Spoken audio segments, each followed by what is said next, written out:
Hello, my name is Torres-Obando, and my topic for my presentation is on child labor and exploitation. So let's get started.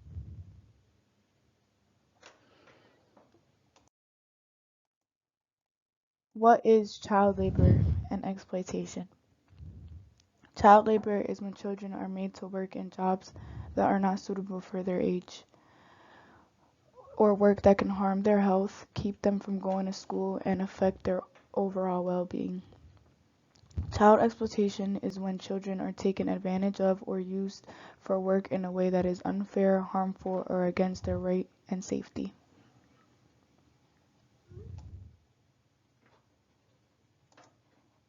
What is child labor and exploitation?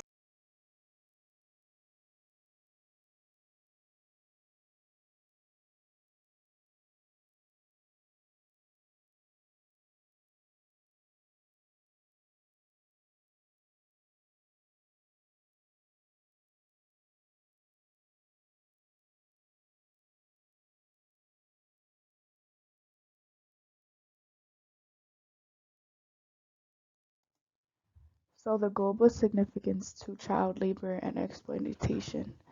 First is a violation of human rights. Child labor and exploitation are grave violations of the fundamental human rights of children. Every child has the right to be protected from economic exploitation and hazardous work under the United Nations Convention on the Rights of the Child, also known as the UNCRC. And also economic impact.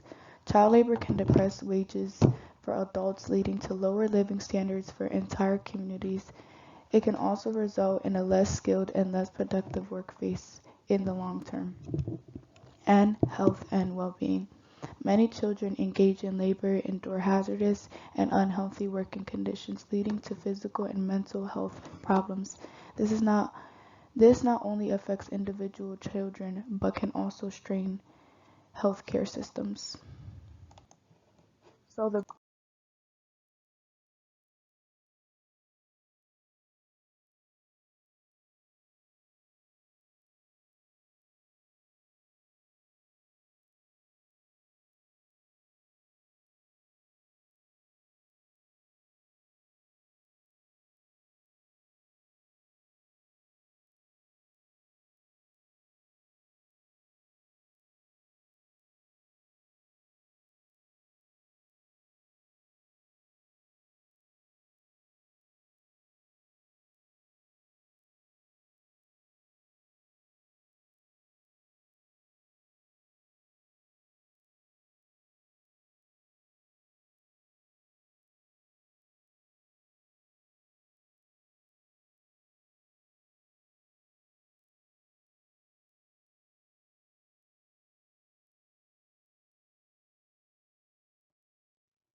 So this is the global statistics on child labor and exploitation. Child labor and exploitation affects millions of children worldwide, according to estimates by the International Labour Organization, also known as the ILO. In 2020, approximately 160 million children between the ages of 5 and 17 were engaged in child labor, with nearly half of them, 79 million, engaged in hazardous work. Out of the total number of child laborers, a significant proportion, almost 9 million, children were victims of forced labor or child trafficking, and approximately 160 million children between the ages of 5 and 17 were engaged in child labor worldwide, which is a lot.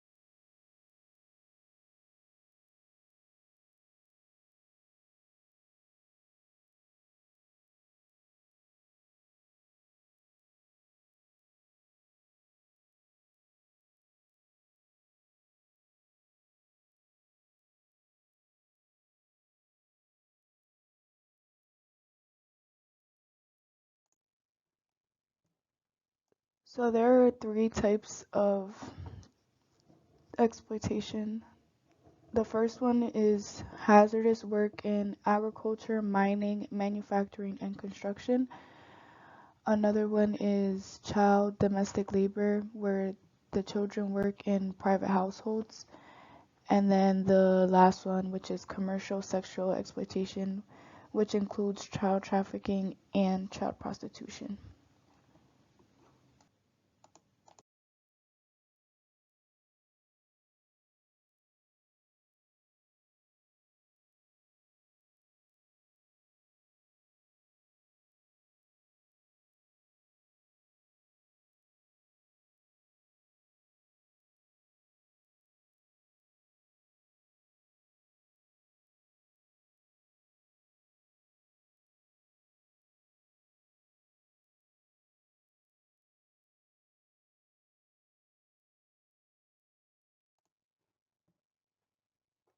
So there is more than four causes of child labor, but these are the four that I found were the most significant to my presentation. The first one being socioeconomic factors. So there are many children that are forced into labor due to their families' socioeconomic circumstances. Families living in poverty often lack the resources to provide for their basic needs, leading them to rely on the income generated by their children's labor. And then there's lack of access to education. Limited access to quality education is a significant driver of child labor. When children do not have the opportunity to attend school or receive a proper education, they are more likely to enter the workforce at a very young age. Then there's poverty and economic pressures. Families facing extreme poverty and economic pressures may see child labor as a necessary means to supplement household income. Children are often paid less than adults, making them more attractive to employees seeking cheap labor. And then demanding industries. Industries that rely on low-skilled labor or have a high demand for cheap workers may perpetuate child labor. These industries often exploit children because they can be paid less, work longer hours, and are less likely to demand workers' rights.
So on this slide, we're going to talk about child labor laws in different countries, their minimum working age, and then the regulations and restrictions for these countries. So the first one is the United States. Their minimum working age is 14 to 16.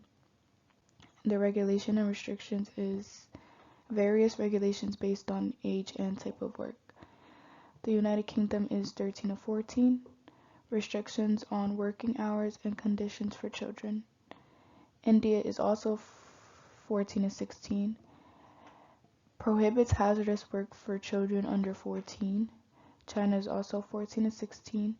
Restrictions on working hours and types of work for minors. And then Brazil is 15. So special provisions for apprehension starting at 14. And then Germany is also 15, prohibits child labor in hazardous industries. And then the last one's Bangladesh, 15, and then restrictions on working hours and conditions for minors.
So these are the worst forms of child labor. The first one being child slavery. Children subjected to conditions comparable to slavery, where they are owned, controlled, or exploited by others. This may include forced labor, debt bondage, and human trafficking. And then the second one being forced or compulsory labor. Children who are forced to work against their will, often under threats or coercion. This includes situations where children are held against their will and forced to work. And then there's child trafficking, the recruitment, transportation, transfer, harboring, or receipt of children for the purpose of exploitation. Child trafficking can involve forced labor, sexual exploitation, or other forms of abuse. So these are the worst forms.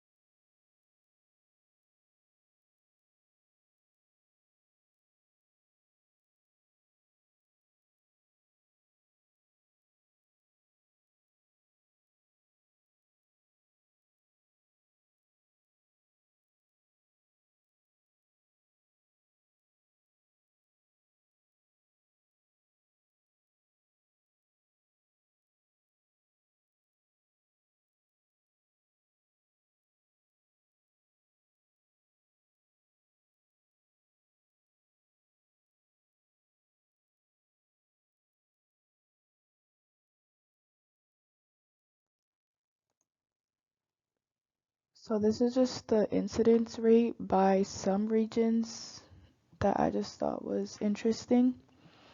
So in the sub-Saharan Africa, this region had the highest incidence of child labor, with over 70 million children affected. More than 1 in 5 children in sub-Saharan Africa were engaged in child labor. Asia and the Pacific. Asia and the Pacific region also had a high number of child laborers, with over 72 million children affected. The prevalence varied across countries within the region. And Latin America and the Caribbean, this region had made significant progress in reducing child labor, but challenges persisted. Prevalence rates varied across countries in this region. And then the Middle East and North Africa, child labor was an issue in this region, often associated with agriculture and domestic work. So these are just a couple of things that we can do to help child labor and exploitation. We can raise awareness, so we have to educate ourselves and others about the issue of child labor and exploitation. Understanding the root causes and consequences is crucial. Support legislation and policies, so advocate for strong child labor laws and regulations in your country. Encourage your government to ratify and enforce international conventions related to child labor. We can also volunteer and fundraise, so volunteer your time and skills to organizations working on child labor issues. We can organize fundraisers, oral awareness companions to support anti-child labor inactivities, and educate and empower children. Support programs that educate and vocational training to and at-risk children. And then we can encourage children to stay in school and pursue their education. And then the last thing is report suspected cases. So if you encounter instances of child labor or exploitation, report them to the relevant authorities or organizations. So that was my PowerPoint on child labor and exploitation. I hope you enjoyed. Thank you.